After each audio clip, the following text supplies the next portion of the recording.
అపోహలు సృష్టించి రైతుల జీవితాలతో ఆటలాడొద్దని హెచ్చరించారు మంత్రి తుమ్మల నాగేశ్వరరావు. రైతుల సమస్యలను పరిష్కరించడానికి ప్రభుత్వం సిద్ధంగా ఉందని తెలిపారు. అన్ని జిల్లాల్లో పత్తి విత్తనాలు అందుబాటులో ఉన్నాయన్నారు. విత్తనాల కొరత లేదని, అన్ని షాపుల్లో స్టాక్ ఉందన్నారు. గుర్తింపు పొందిన దుకాణాల్లోని విత్తనాలు కొనుగోలు చేయాలని తెలిపారు. గతంలో 44 లక్షల విస్తీర్ణంలో సాగు చేస్తే ఈసారి 54 లక్షల విస్తీర్ణం పెరిగిందన్నారు.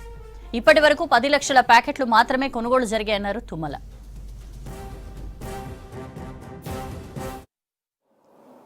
ఇప్పటివరకు అన్ని జిల్లాల్లో కూడా పత్తి విత్తనాలు అన్ని కంపెనీలు సవ్యంగా ఉన్నాయి. రైతులకి తెలియజేయాల్సింది ఏంటంటే, ఏ కంపెనీ విత్తనం అయినా కూడా ఒకే రకమైనటువంటి దిగుబడి ఇస్తుంది. అది శాస్త్రజ్ఞులు చెప్పినటువంటి, పరిశోధనలు చెప్పినటువంటి అంశం.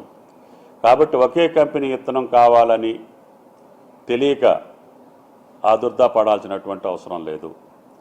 కాబట్టి దయచేసి రేపు 10వ తారీఖు తర్వాత చల్లాల్సినటువంటి విత్తనాలు, పచ్చిరొట్ట విత్తనాలు కానీ, లేదు ఎప్పుడు రైతుకి ఏ అవసరమైనా, అది పచ్చిరొట్ట విత్తనాలు కావచ్చు, పత్తి విత్తనాలు కావచ్చు, అన్ని రకాలు అందుబాటులో ఉన్నాయి. కాబట్టి రైతులు ఎవరు కూడా ఆదుర్దా పడొద్దు.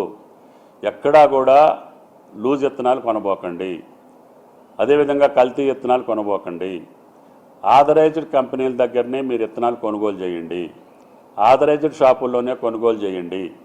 ఆ రిసీటు, అవసరమైతే ఆ ప్యాకెట్ కూడా మీ దగ్గరలో పెట్టుకోండి.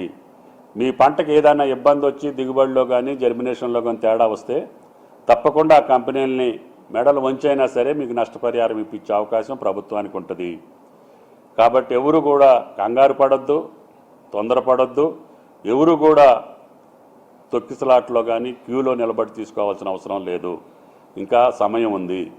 కాబట్టి మొన్న కురిసినటువంటి అకాల వర్షాలకి విత్తనం వేస్తే భూమిలో వేడి వల్ల విత్తనాలు మొలక శాతం తగ్గొచ్చు.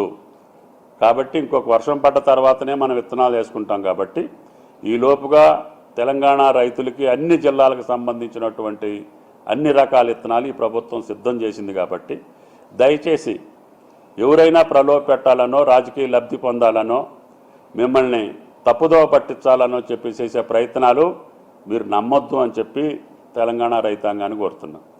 ఎక్కడైనా వాస్తవమైనటువంటి ఇబ్బంది ఉంటే జిల్లా కలెక్టర్లకి, ఎస్పీలకి కూడా సర్క్యులర్ పంపించాం. వాళ్ళందరినీ కూడా ఆదేశించాం. ఆ షాపుల దగ్గర మన అగ్రికల్చర్ అధికారులు ప్రతి సెంటర్లో కూడా ఏఈఓలు, ఏఓలు, డీడీఏలు అందరూ కూడా షాపుల దగ్గరే ఉండి రైతులకు సప్లై చేస్తున్నారు.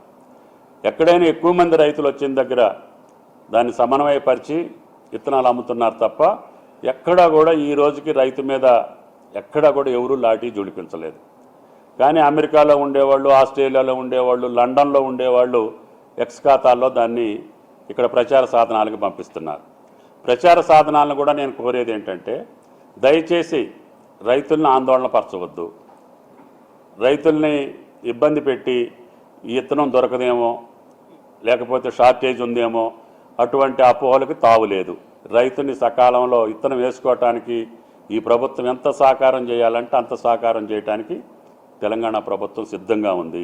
కాబట్టి దయచేసి రైతులు దీన్ని సమన్వయపరుచుకొని మీకు కావాల్సిన విత్తనాలు తీసుకొని సరైన సమయంలో విత్తనం నాటి మంచి పంటలు తీసుకోవాలని చెప్పి, భగవంతుడి దయ వల్ల కాలం కూడా కలిసి వస్తుందని చెప్పి అందరూ చెప్తున్నారు. కాబట్టి ఈ సంవత్సరం అన్ని రకాల విత్తనాలు మీకు అందుబాటులో ఉన్నాయి. కాబట్టి దయచేసి దాన్ని అర్థం చేసుకోమని చెప్పి విజ్ఞప్తి.